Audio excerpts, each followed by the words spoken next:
Evelyn is 73, and her vision is so poor she mostly lives by sound and touch. One cold afternoon in Cottonwood, she hears a weak cry along the side porch and brings in what she believes is a dying stray kitten. She names him Milo. But soon there are signs that don't add up: an oddly deep scratch, a call that isn't quite a meow, and nights when Milo sits at the doorway like he's guarding something. Then the power goes out. Metal scrapes at the back door. A stranger slips into her kitchen. And only then does the truth finally reveal itself. Before we start, hit the like button and make sure to subscribe if you haven't, and hit that notification bell so that you won't miss any new stories. The wind that afternoon didn't just blow through Cottonwood. It worried the whole neighborhood like it was looking for a crack to slip into. Evelyn Carter felt it first in the way her front door sighed against its frame and in the faint rattle of dry juniper needles skittering across the porch boards.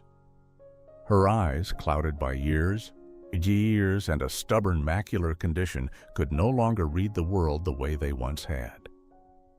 But her ears still caught the small truths most people missed. She was standing at the kitchen counter, fingers sorting pills by touch, white, round, chalky, the small oval one that always smelled faintly of mint when she heard it. Not the wind, not the creak of old wood. A thin, broken sound, like a squeak that had been stepped on. It came again, weaker, then stopped, as if whoever made it didn't have the strength to argue for one more breath. Evelyn held still. In the quiet that followed, the refrigerator hummed, and somewhere down the hall her grandfather clock clicked like a patient heartbeat. Then the sound returned, closer now, right along the side porch where the house met a narrow strip of gravel and scrub. "Lord," she whispered, more out of habit than drama, and reached for her cardigan. Outside, the air smelled like cold dust and sun-warmed stone. The light, even through her blur, felt bright and sharp, the kind that turns everything pale and makes shadows look darker than they are. She used the porch rail like a guide, moving slowly, letting the rough grain tell her where she was. The wind pressed against her cheeks and brought with it a faint scent, earthy, a little sour, like something wet that shouldn't be wet in the desert. The cry came again. It wasn't loud, it was desperate. Evelyn followed it down the side of the house, where the porch steps gave way to a cramped space beside the foundation. She knelt carefully, one hand braced on the siding, the other sweeping the air until her fingertips brushed something small and trembling. Warmth, barely. Fur, damp at the ends. A skinny ribcage fluttering like a trapped sparrow beneath her palm. "Oh, honey." Her voice caught in her throat the way it always did when the world asked her for gentleness. To her, it was a stray kitten, half-grown at most, cold and gone in the face. The ears felt too pointed, but she blamed her own uncertainty. Her vision care specialist had warned her there would be days when shapes lied, when her brain filled in what it expected. She didn't need her eyes to know this little thing was failing. She slipped off her flannel scarf, the one that still held a trace of lavender from the last wash, and folded it around the animal like a nest. It didn't fight her. That alone scared her more than any scratch could have. Evelyn stood slowly, joints protesting, and held the bundle against her chest. She could feel the tremors, tiny and constant, like a motor running out of fuel. Inside, she set it in a shallow laundry basket lined with an old quilt. The house smelled of brewed tea and lemon furniture polish, the familiar sense of a life built on routines. She warmed a saucer with water and pressed it near the bundle, then picked up her landline, one of the few things she still trusted, and called her home health nurse's number out of a worn notepad. No answer. She tried again, then stopped, listening to the quiet. For a moment, she considered ordering something she'd seen advertised on television. A medical alert device with fall detection, one button to summon help when you're alone and your hands won't cooperate. Dana, her daughter, had been nudging her about a home security system too, and better deadbolts and smart locks that could be checked from a phone Evelyn didn't always know how to use. Evelyn had brushed it all off as worry. Now, with a life shivering in her laundry basket, she felt the shape of her own vulnerability settle in the room. She leaned close. "You're safe for tonight," she told the little stray. "Just tonight. We'll figure out the rest in the morning." The animal shifted. Evelyn heard a sound, soft, sharp, not quite a meow, more like a short, startled chirp that cut through the warm kitchen air and raised gooseflesh on her arms.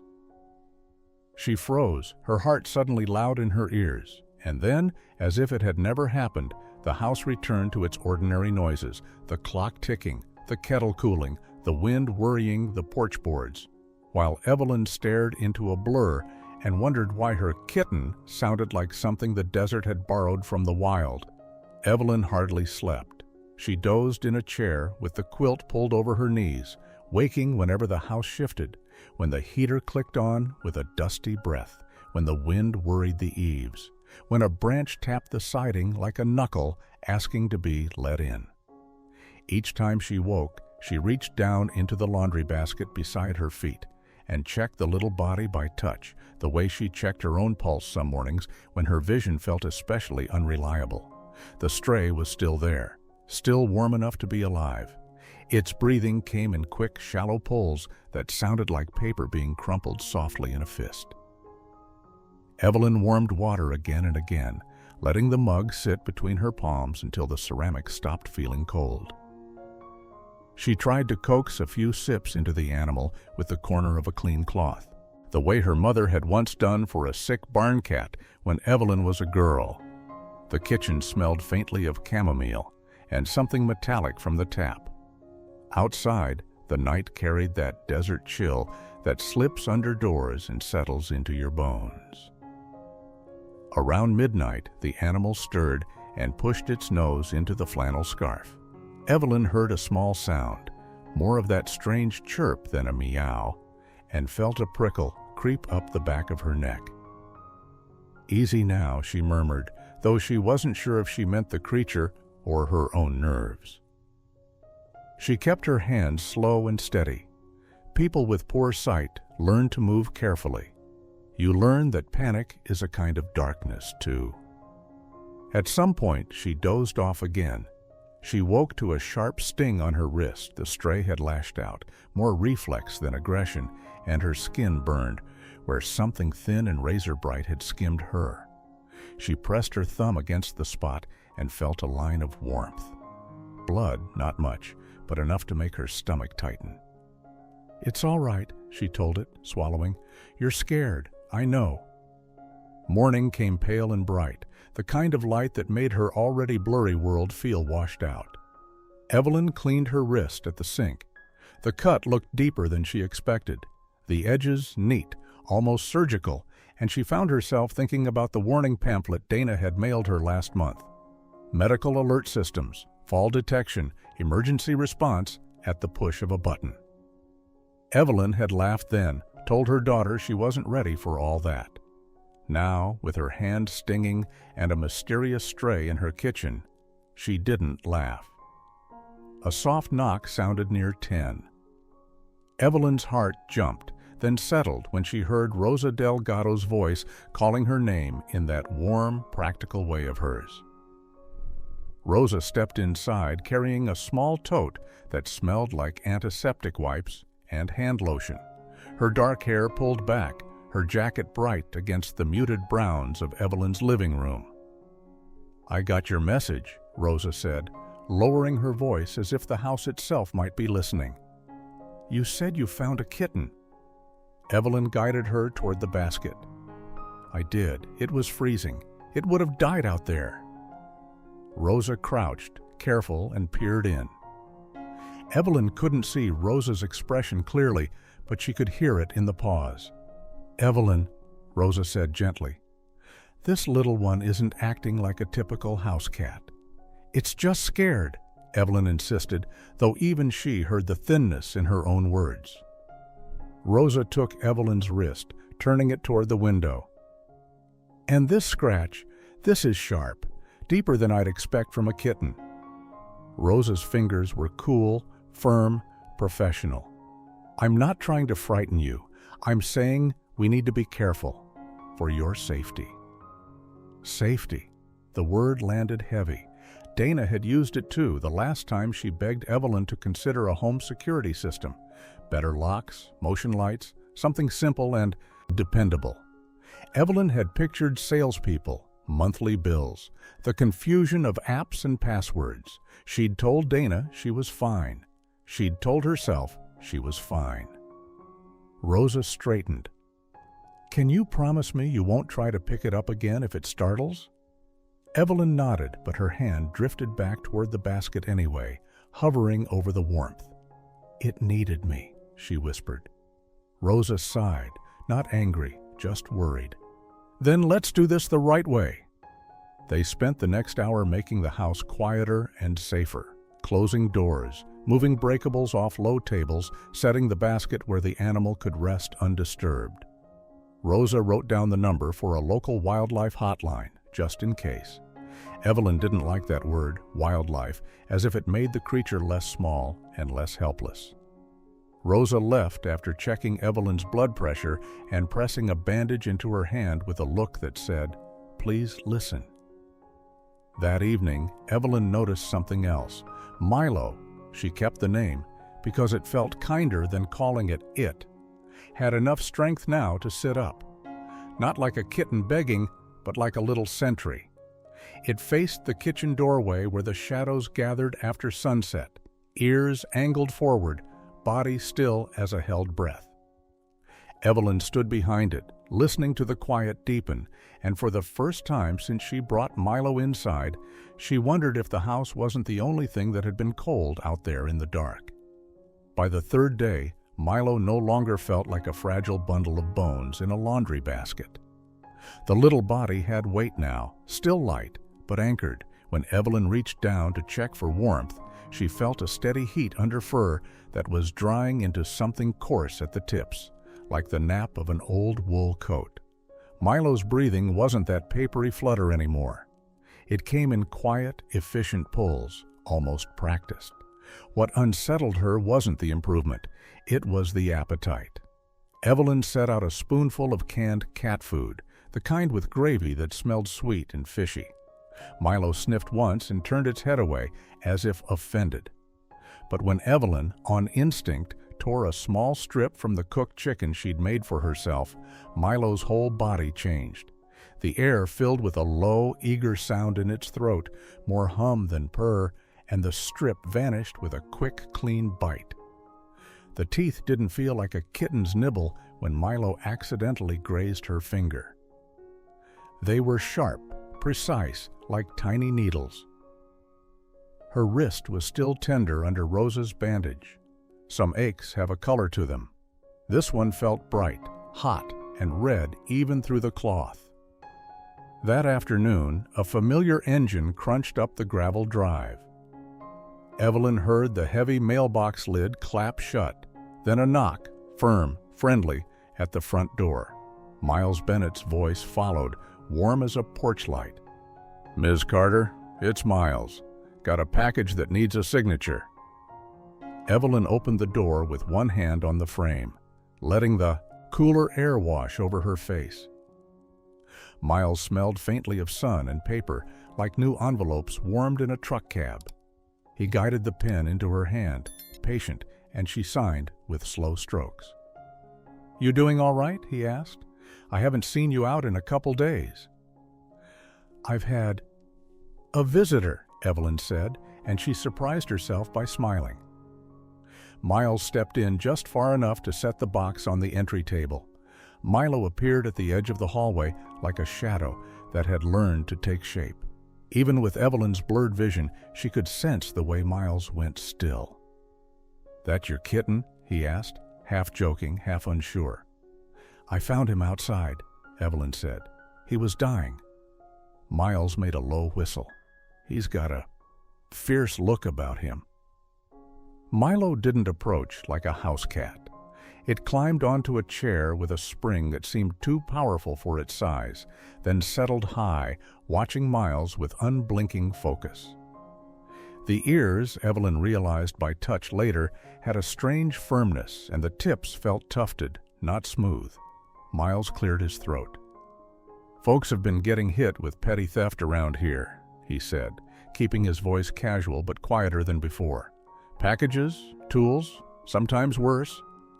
Might be a good time to double-check your locks. Maybe think about a simple home security system. Nothing fancy. Just peace of mind." Peace of mind. Evelyn felt that phrase in her chest, the way she felt the warmth of a mug between her palms. Dana had used the same words when she begged Evelyn to get a medical alert device, the kind with fall detection. Evelyn had said no. She hated feeling like a problem to solve. After Miles left, the house seemed louder in its stillness. The clock ticked, the refrigerator hummed. Outside, the wind dragged something dry across the porch boards with a scratching sound that made Evelyn's skin tighten. At dusk, she carried a small bag of trash to the bin near the side yard. The sky, even through her blur, looked bruised purple at the edges, fading to a thin peach line near the horizon. As she lifted the lid, she smelled something sour, spilled coffee grounds and heat, and the faint stink of something that had been dragged through dust. Then she heard it. The clatter of the trash can being tipped somewhere nearby, metal ringing against stone. Evelyn froze, one hand still on the lid. Milo, behind her, released a short, sharp chirp, nothing like a meow, followed by a low, warning rattle in its throat. And in the dim, along the fence line, Evelyn sensed movement she couldn't quite see, only the hush of footsteps in gravel and the feeling deep in her bones that someone else knew exactly where she lived. The next morning, Evelyn kept her porch light on longer than usual, even after the sun had climbed over the low ridge and turned the gravel drive a dusty gold. It wasn't brightness she trusted, it was steadiness. Light meant the world was where it was supposed to be gesehen. Milo spent most of the day perched on the back of her sofa, facing the side window like it had a job. Evelyn tried not to read too much into it. Still, when the afternoon went quiet, she found herself listening for every small thing: the faint whine of a distant truck, the soft pop of the cooling pipes, the whisper of wind dragging grit across the concrete. Just after 4, there was a knock that didn't sound like Miles. This one was hard and impatient, like a fist that expected to be answered. Evelyn opened the door part way and caught the scent of cigarette smoke and something oily, like metal tools left in a hot garage. "Afternoon," a man said. His voice was rough, clipped. "You're Evelyn Carter?" "Yes." She kept her hand on the door edge, feeling the cool paint beneath her fingertips. "Calvin Rourke, next door." He didn't wait to be invited in. He leaned slightly, as if measuring the inside of her house with his eyes. "That light you keep on all night, your porch light, shines straight toward my place." Evelyn blinked into his outline.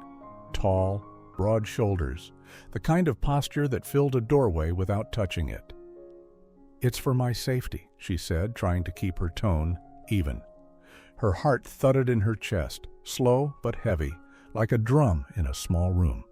Calvin gave a short, humorless laugh. "Safety? Sure. It's like living next to a stadium." "I don't see well," Evelyn said. "The light helps me move around, keeps me from falling." A beat of silence. Then Calvin's voice softened in a way that didn't feel kind, more like controlled. "I'm just asking you to be considerate. Folks around here don't like being watched." Watched. The word made Evelyn's stomach tighten. She thought of Miles mentioning stolen tools and missing packages. She thought of Dana's voice over the phone, gentle but insistent, talking about a simple home security system, something straightforward she could understand. Evelyn had brushed it off as another bill, another decision, another reminder that she was aging. Now she wondered if considerate was another way of saying easier. Behind her, Milo made a sound, low and vibrating, not loud, but unmistakably warning. Calvin's head turned toward it. "What's that?" he asked. "A kitten," Evelyn said quickly. "I found him outside. He was dying." Calvin stared a moment too long. Evelyn couldn't see his eyes clearly, but she felt the weight of his attention, like cold air slipping under a door. "That's some kitten," he muttered, and the corner of his mouth twitched. Milo didn't flinch. It held perfectly still, as if it had decided Calvin was something to catalog, not befriend. Calvin stepped back onto the porch. The boards creaked under his boots, a deep wooden groan. "Do what you want," he said, and his voice had turned flat again. "Just don't be surprised if people get tired of it." He left without another word. That night, Evelyn tried to settle herself with warm tea. The kitchen smelled of honey and steam. Milo stayed near the hallway, ears angled toward the back of the house. When Evelyn finally turned in, she kept the porch light on anyway, letting its faint glow seep into the edges of her world. Sometime past midnight, she woke to a murmur outside.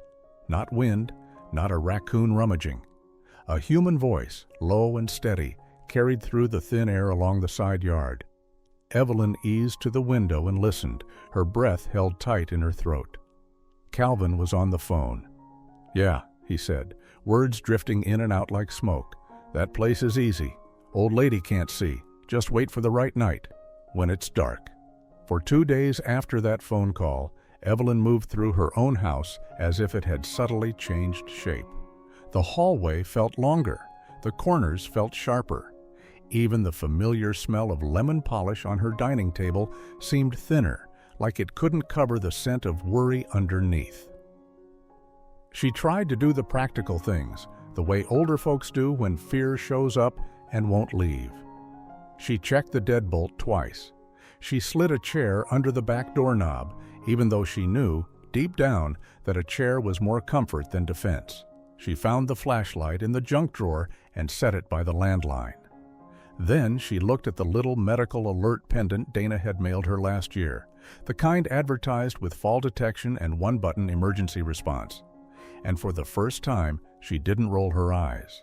She clipped it to her nightgown like it was a rosary, something small you hold on to when you can't hold on to certainty. Dana called that evening, her voice bright on purpose. "Mom, you're coming to your senses about the safety stuff?" Evelyn could hear traffic behind her daughter's words, the faint beep of a grocery store register, a life that moved fast and loud. "I'm fine," Evelyn said automatically, then paused. The lie tasted dry. "I'm thinking." "Thinking isn't installing," Dana said, gentle but firm. "A basic home security system, motion sensor lights, maybe a smart lock you can check without walking to the door. We could even ask a locksmith to rekey everything. It's not just about fear, it's about peace of mind, and your homeowner's insurance may even like it." Evelyn swallowed. "I don't want to be a burden." "You're not," Dana said, and her voice softened into something almost pleading. "You're my mother." Evelyn stared into the blur of her kitchen, the pale countertop, the darker shape of Milo sitting near the hallway like a small statue carved out of shadow. "There's something else," she admitted. "The kitten. He's not acting right." Dana let out a cautious breath. "Mom." "I know," Evelyn said quickly. "Rosa said the same, but he was dying. I couldn't leave him." Milo lifted his head at the sound of Evelyn's voice, ears angling as if he understood the weight behind the words. The wind picked up after sunset, and the sky turned the color of old bruises, deep purple, fading to charcoal. The house creaked softly, settling into night. Evelyn warmed soup, more for the steam and comfort than hunger, and the kitchen filled with that familiar scent, salt, onion, something safe. But Milo didn't relax. He paced once, twice, then stopped at the back of the house, facing the kitchen doorway as if it led to a cliff. Around 9, the lights flickered, once, twice. The lamp by her chair stuttered from warm yellow to nothing, then returned. The refrigerator gave a strained groan. Evelyn's heart tightened. The third flicker didn't come back. The whole house went dark in one clean cut. Silence rushed in, thick and immediate. Without the hum of appliances, she could hear the wind scrape grit along the porch boards and the faint, distant bark of a dog. Her poor vision made darkness feel physical, like a blanket over her head. She kept her hands calm and found the flashlight by memory, thumbed it on, and a thin beam carved a narrow tunnel through her living room.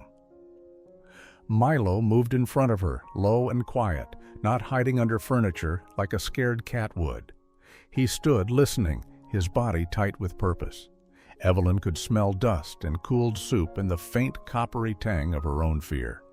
Her landline still had a dial tone, bless it. She called Dana back, but the line didn't go through. She tried Rosa. Nothing. Evelyn's fingers trembled against the plastic receiver. She could feel her pulse in her fingertips. Then came the sound that turned her blood cold. Not wind, not wood settling. Metal rubbing against wood. Slow, careful, deliberate, at the back door. The scraping continued, metal against wood, slow and patient, like someone filing down a promise. Evelyn stood in the thin cone of her flashlight, the beam trembling over the linoleum and the edge of the kitchen table. The air felt colder without the power, and the house smelled different too. Less like tea and polish, more like dust, and something sharp, like pennies rubbed between fingers. Milo moved first, not toward hiding, not toward her ankles for comfort, but toward the back of the house, body low and steady. Evelyn heard the soft pad of paws, then the pause, listening. Her own hearing sharpened until every sound seemed louder. The wind sifting grit across the porch boards, the faint tick of her grandfather clock down the hall, the tight little inhale she couldn't stop herself from taking. She touched the pendant at her chest, the medical alert device Dana had begged her to wear, the one with emergency response that Evelyn had called dramatic until tonight. Her fingers found the smooth button. For a moment she hesitated, ashamed of needing help. Then the back door gave a muted pop, like a cork pulled from a bottle. A figure slipped in. Evelyn couldn't make out details, only a tall shape against deeper dark, the Fuamutiachi. Intruder moved with a practiced quiet, as if he'd walked through this kitchen in his mind 100 times. A small flashlight clicked on in his hand, a harsh white beam that cut across her cabinets and made everything look sickly and pale. Evelyn's mouth went dry. She raised her own light, but her beam looked weak beside his. "Who's there?" she demanded, trying to keep her voice from cracking. "I'm calling the police." The man didn't answer. He stepped closer, and Evelyn caught the faint smell of cigarette smoke and cold air. Something metallic glinted near his waist. Her skin prickled. She fumbled for the landline, but her fingers shook and the cord snagged. The numbers on the handset might as well have been blank. She pressed the pendant button hard, as if force could make the signal move faster, and listened for any sign it had connected. Milo made a sound that didn't belong in a living room, low, vibrating, a warning born in a place older than fear. The intruder's light snapped toward it. "Get back," he hissed, and his voice was all gravel. Milo didn't get back. The little kitten launched forward with sudden, shocking power. Evelyn heard a thud, a grunt, the slap of shoes on linoleum as the man stumbled. Her flashlight beam swung wildly, catching flashes, hands, a sleeve, the pale shine of a blade that never fully rose. Milo hit again, not frantic, not playful, but direct, as if it knew exactly where to go to stop someone. The intruder cursed and swung his arm. Milo twisted away so fast Evelyn felt it more than saw it, the rush of air, the scrape of claws on the floor. Then there was a sharp cry from the man, a wet gasp, and the sound of something small and heavy dropping.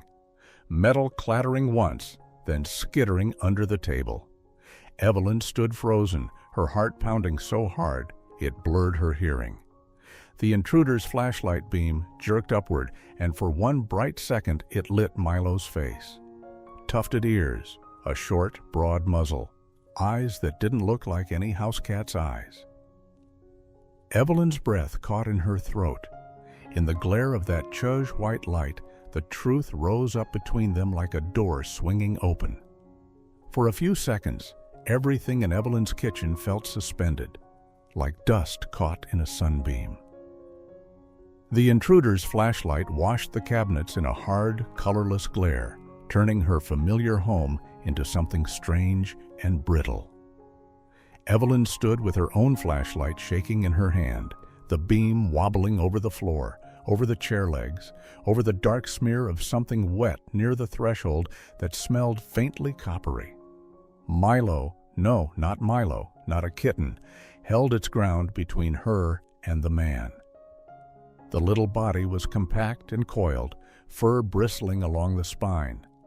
It didn't hiss like a house cat. It released a low, vibrating sound that Evelyn felt in her chest more than she heard with her ears, a warning that seemed to fill the room the way a storm fills the sky. The intruder backed up, breathing hard.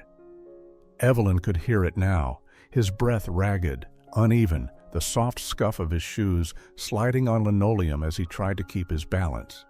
He lifted an arm as if to swing again, then stopped when the animal's teeth flashed in the beam.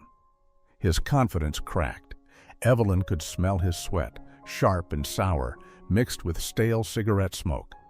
Somewhere near her collarbone, the medical alert pendant began to chirp. A tinny voice came through the small speaker, calm and trained, as if it had practiced on panic 1,000 times. "Mrs. Carter, this is emergency response. Are you okay? Do you need police or medical?" Evelyn's throat worked before sound came out. "Police," she managed, the word thin but clear. "Someone's in my house." "Stay where you are. Help is on the way," the voice said, steady as a metronome. "Can you get to a safe room?" Evelyn couldn't. Her safe room was the kitchen, and the wild little guardian planted in front of her. The intruder glanced toward the back door, and for the first time, Evelyn understood that he wasn't a monster from a movie. He was a man who had chosen this house because it was quiet, and because she was old, and because her eyes didn't work right. That realization landed like ice water. The animal lunged again, not to kill, Evelyn couldn't have said what it intended, but to drive him away. There was a thud, a strangled curse, and the intruder stumbled backward, knocking into the doorframe. His flashlight beam skated across the ceiling, over family photos, over the hallway like a frantic searchlight. Then he ran. Evelyn heard the back door bang, the porch boards groan under hurried weight, gravel crunching fast and uneven. The night air rushed in for a moment, cold and raw, carrying the scent of dry weeds and distant rain. The house felt suddenly too open, like a coat with a missing button. The animal didn't chase far. It stopped at the threshold, shoulders lifting and falling, eyes fixed on the darkness beyond. Evelyn couldn't see those eyes clearly, but she felt their intensity, the way a dog watches a road long after a car has passed. It stood there like it owned the doorway, like it had decided the line between danger and safety was its responsibility. Sirens arrived as a growing wail, faint at first, then louder, then close enough to set Evelyn's nerves humming. Red and blue light pulsed through the windows, painting her living room in restless color. A knock hit the front door, authoritative, urgent. "Sheriff's office," a man called. "Ma'am, if you're inside, call out." Evelyn's legs felt weak, but she made herself speak. "I'm here," she said. "I'm in the kitchen." Boot steps approached, careful and quick. A deputy came into view, Aaron Pike, his uniform dark, his flashlight steady, his voice firm in the way that steadied other people. He took one look at the animal in her doorway and stopped short. "Ma'am," he said, softer now, as if afraid to spook it. "That isn't a cat." Evelyn swallowed, her fingers still pressed around the plastic of her medical alert pendant like it was a lifeline. "I know," she whispered. Then, with a tremor she couldn't hide, she added, "But it saved me." The power came back just before sunrise with a soft click, like the house taking a careful breath again. The overhead light in Evelyn's kitchen blinked on, turning the room a plain, honest yellow. It revealed the small truths the dark had hidden. A chair knocked crooked, a thin line of blood across the floor, the back door scarred where something had pried at the frame. The smell of cold air still lingered, mixed with the sharp bite of fear and the faint coppery note that made Evelyn's stomach roll. Deputy Aaron Pike kept his voice calm while he spoke into his radio. Another deputy photographed the splintered wood and the tool marks by the latch. Evelyn sat in her kitchen chair with a blanket around her shoulders, hands wrapped around a mug of lukewarm tea she could barely taste. The medical alert pendant rested against her chest like a small, solid promise. Dana was already on her way, according to the dispatcher, driving down before dawn, furious and terrified all at once. And there, at the threshold between kitchen and porch, the animal remained. It didn't dart under furniture. It didn't hide. It sat, shoulders squared, eyes fixed on the outside world as if it expected danger to return. In the daylight, even through Evelyn's blur, its silhouette looked different than any kitten's. Too sturdy, too wild at the edges. Aaron crouched a few feet away, careful. "Ma'am, we need to make sure you're safe," he said, "and we need to make sure that little guy is safe too." Evelyn's throat tightened. "His name is Milo," she said, then hated how childish it sounded in the middle of police radios and evidence bags. Aaron nodded like he understood the need for names. "All right, Milo." He paused, then added gently, "We found a man matching your description 2 streets over. He had fresh scratches and he was bleeding. He tried to say it was a dog." Evelyn's hand started to shake. She thought of Calvin Rourke's voice outside her window, calm and certain. "Old lady can't see. Easy." The betrayal tasted bitter. It wasn't just that someone wanted her things, it was that someone had studied her weakness like a map. Dana arrived with the sun just lifting over the ridge, the sky a pale peach that made the gravel sparkle. She rushed in smelling like cold air and car heater and peppermint gum, and she hugged Evelyn so tightly Evelyn felt her daughter's heartbeat against her own ribs. "I told you," Dana whispered, voice breaking. "I told you we needed better locks." Evelyn didn't argue. She was too tired, too grateful to be alive, too aware that being stubborn had almost cost her everything. "I know," she said. "No." Later that morning, a woman in a tan uniform arrived in a county truck with a quiet confidence. Her name was Tessa Lang, the wildlife officer. She spoke softly, the way you speak near skittish animals and shaken people. "He's a juvenile bobcat," Tessa said after one careful look. "Young, underweight, probably sick when you found him. He survived because you kept him warm." The words landed heavy and strange. Bobcat. Evelyn let the syllables roll around her mouth like something she'd never expected to say in her own kitchen. She looked at Milo, and suddenly every odd sound, the chirp, the growl, the refusal of cat food, clicked into place like a puzzle finishing itself. Dana covered her mouth with her hand. Oh my God. Evelyn didn't feel fear, not now. What she felt was a slow, aching tenderness that filled her chest. "He didn't hurt me," she said, quiet. "Not when it mattered." Tessa nodded. "I believe you, but he can't stay. He needs medical care, parasite treatment, a proper enclosure, then rehabilitation. If he stays here, he could get hurt, or someone could hurt him. Evelyn's fingers curled into the blanket. The thought of the house going quiet again, truly quiet, without that watchful presence, made her stomach hollow. But she remembered the way Milo had stood between her and the intruder without hesitation. She remembered the weight of that choice. "Will he live?" Evelyn asked. Tessa's voice was honest. "I can't promise anything, but he has a good chance. He's tougher than he looks." Evelyn leaned forward, slow, and held out her hand. Milo stepped close enough for her to feel his warmth one last time. His fur smelled like dust and sun and the wild edge of the desert. For a brief moment he pressed his head into her palm, not like a pet, but like a creature acknowledging a debt.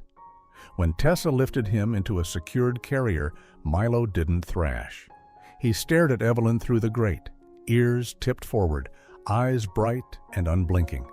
The latch clicked shut with a final sound that felt like a door closing inside Evelyn's heart.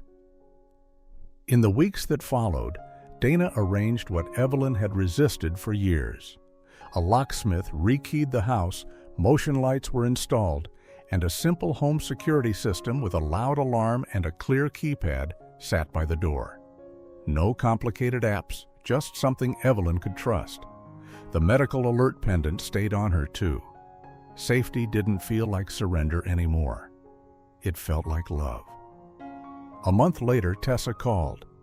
"He's gaining weight," she said. "He's eating well. He's acting wild again. That's a good sign."